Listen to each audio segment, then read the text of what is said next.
I'm going to draft one now. Are you ready? Oh, go ahead. We have not talked about this team that much. The Portland Trailblazers, 21 wins last year, Grant. And so I guess this is the best way. I'm going to draft teams with the intention of throwing it to you.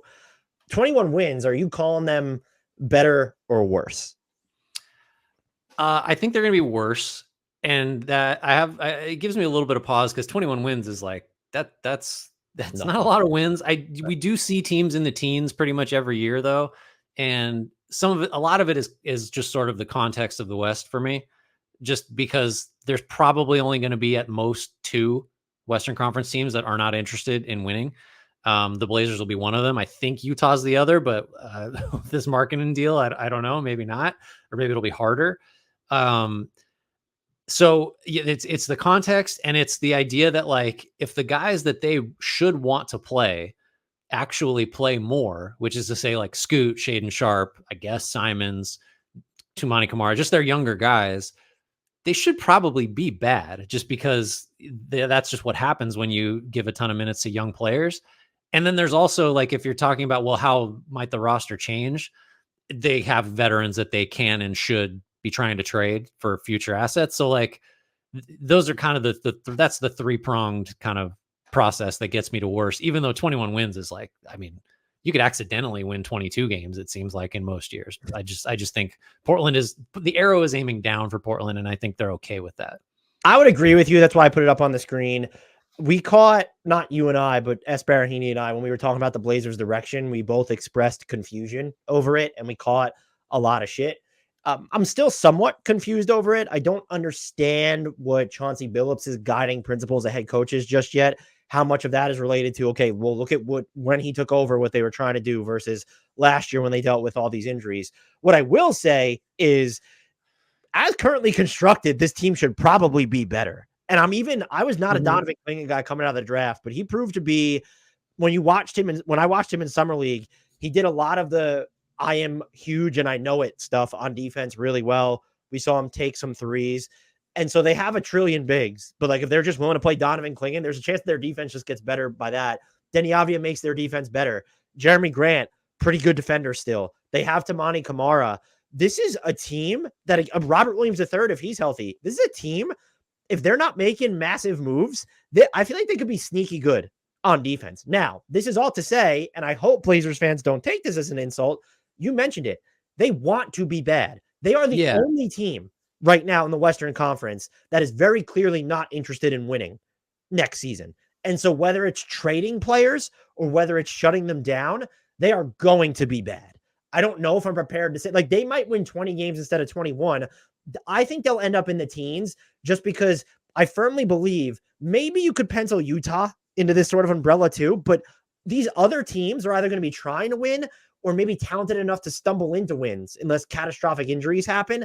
The Blazers, yeah, on paper, they're probably good enough to stumble into more wins than they want, but I don't think they're going to let them. I'm not saying they're going to shut down guys, but you're going to see some lineups get rolled out there where it's, oh, maybe Scoot isn't starting, but he's closing games for us when there might just be a better veteran lineup to run out there. So that's why I think they'll finish with fewer than 21 wins next season. That doesn't mean that their future will probably be better off for it though. But this team is, when you look at them and the Hornets, those are the teams that are on paper where it's, well, everyone's just going to assume that they suck. And it's like, if they're just healthy and keep this together, they could probably win more games than you're expecting. But just relative to the hellfire that is the Western Conference, I'm going to go with fewer than 21 wins. Yeah, I think that has to be right. I mean, I don't know. You look at the roster and it's hard to say like, oh, they definitely want to lose. What I do feel confident in saying is they should want to lose. And it has more to do with just because like, what does going for it, whatever that means,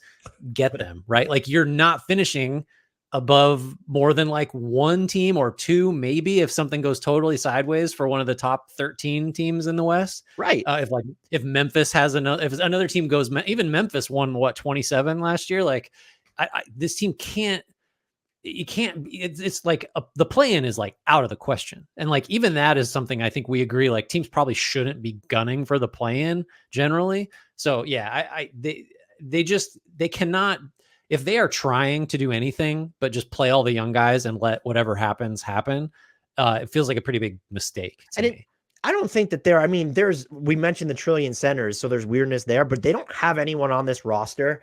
Maybe Jeremy Grant because of his pay grade that they can't just say, well, you're not guaranteed minutes. There's no one with sort of that cachet to where if you don't play them, it's going to be a big deal. And so I think that'll allow them to do, if they don't want to, maybe if the offers for Grant aren't out there or they're not good offers for RW3 and they're certainly not going to be good offers for Ayton, I would imagine they could just not play those guys as many minutes without really like any sweat off. Again, Grant might be the one where you look at and say, is there any issue there? But he's sort of the player where he's good and he will be good on a bad team, but he's not like good enough to ruin your tank, or not your tank, but your organic rebuild, whatever you want to call it. And so I would say, just because I'm already open to the idea that I missed on Donovan Clingan in the draft, that I feel better about Portland's future, even though I think that they're going to win fewer games next season. Yeah, I could get behind that.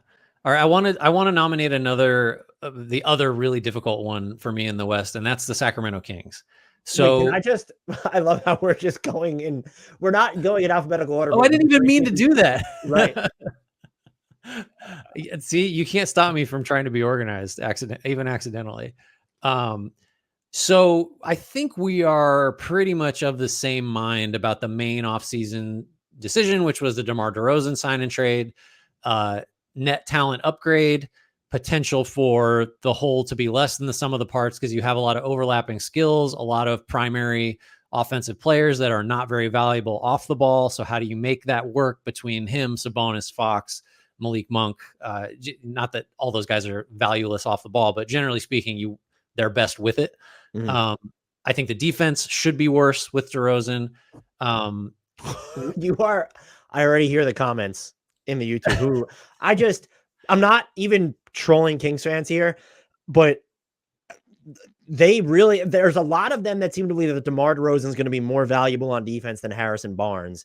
And I don't think Harrison Barnes was good on defense last year. Yeah. I think what happened, like if you look at what DeMar DeRozan needed to do in Chicago and who DeMar DeRozan got to play with in a lot of his minutes versus who Harrison Barnes was covering last year, you can't even ask DeMar DeRozan to try doing that. At least Harrison Barnes was okay. He kind of has like the archetype of has to do that. And so I'm only interjecting because a lot of Kings fans seem to just think that DeMar DeRozan is the more valuable defensive player. And I just think that's not reading enough into the context of where he was and how he was used in Chicago. I guess I could be convinced that DeRozan and Barnes are similar defensively or like close enough that it might not be a huge drop off. I still think if I had to choose, will the defense be better or worse? Just the personnel suggests it should be worse. Maybe Keon Ellis plays more, offsets that, but which of the offensive weapons is not playing if he's out there? You know that.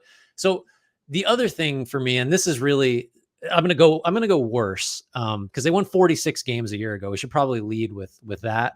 I'm going worse for all those reasons, combined with the fact that I think a couple teams that finished below the Kings, Houston, San Antonio, could threaten to get up into that range.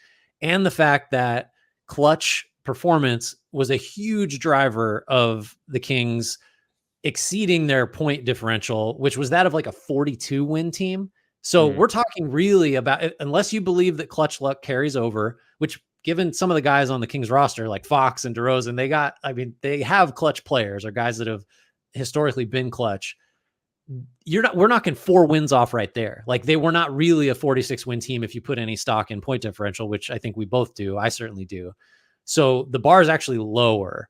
And so they could be roughly the same team as last year, or even a little better in terms of, the point differential and still win 44 or whatever and finish worse. So this was a hard one for all the reasons I've stated. Do you have anything to add, or are we just like too in lockstep on this? Oh, I actually disagree. I think they're going to be better. Okay, great. So I look at and I had a conversation with Greg Wissinger on the side about he mentioned how their top end defensive units were faring by the end of last season. What I doubt there is I think it's actually harder if we're assuming the guys that they want to play the most, that it's going to be harder for them to get to elite defensive units. However, their issue from my end was offense last year. They were 14th in points scored per possession, which for a team built around De'Aaron Fox and Domantas Sabonis is just not even close to good enough. And so you start to dig into it. And I agree with you that everyone is kind of more comfortable on the ball. But if you look, of all the rotation players on the Kings last year, every single one of the regular rotation players, De'Aaron Fox was the only player who scored a majority of his buckets unassisted. And so now you bring in DeRozan, because look, that's not Malik Monk's game. Sabonis is more of a driver of playmaking than he is of looking for his own offense. Now you bring in DeRozan, you have that other outside in creator. You're getting another, and this is why, so I'm more concerned about the defense because I think DeMar DeRozan is going to help the offense that much. And he's shown he'll up his 3-point volume. Will he hit them is a different story. Sabonis shot the 3-ball well last year, just not in higher volume. Is there wiggle room there? Do you look at staggering them? And that's what's also interesting about this team.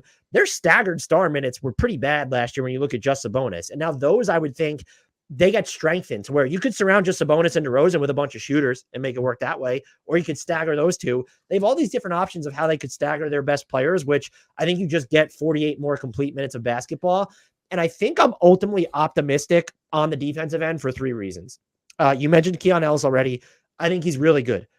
Especially when he's going to get to go, if he's going up against like smaller, twitchier advantage creators. I think, 2, Keegan Murray is one of the most underrated defenders in basketball to me right now. Everything from his one-on-one stuff to just like kind of as a help guy around the basket. He was top 30 in shots contested at the rim last year. I know that's kind of a function of, well, Sabonis is your center, but like that's fucking wild. And third, this is a team that is going to make a move. I don't know if it's going to be how big it is, but I think that this is like, I've said the Cavs, I would also say the Kings, like that's a Dorian Finney-Smith team. And given that, if you're able to get that level of player by the trade deadline, given the defensive improvement that Fox has shown, given the off-ball improvement Fox has shown basically since Sabonis' arrival, I think this is, I don't want to say a sleeping giant, but this feels like a 47, 48, 49 win team to me, even in the current West landscape. But finally, I'll say this very quickly. I think you are right to say that they could wind up winning 44, 45 games. And that's not necessarily, it could be an indictment on what they became, but it might just say more about the West than, whoa, this team got worse. Yeah, no, I'm receptive to all that. I think I should have mentioned Murray. And I do think the case you'd make is like, well, Murray, whether it's good or bad for his long-term development, slips down the offensive pecking order. But that means like, well, he's got more juice to just defend the best guy all the time. And that's helpful for their defense. I think ultimately, the 2 things I'll say, 1, I would have done the DeRozan trade, even though I have so many reservations about it. And 2, if I could have picked instead of better or worse, same, I think I would have for this team more readily than any other. So I still guess like historically, I just have to underrate the Kings because that's kind of my brand. And so I'm sticking with it. You're all good arguments. I think this will be one to watch for sure. Cause I don't believe in the theory of the team, I guess, as much as you do. And maybe that's what it comes down to. They are probably one of the more polarizing teams in the league, right? I mean, I guess, I don't know. Like, don't you think that most people would say they're going to be about the same? Maybe just the loud voices are on the extremes that we're exposed to. I don't know. So I should yell into the microphone that they're going to be better, and that'll. And I should yell they're going to be worse. But I don't really feel super strongly.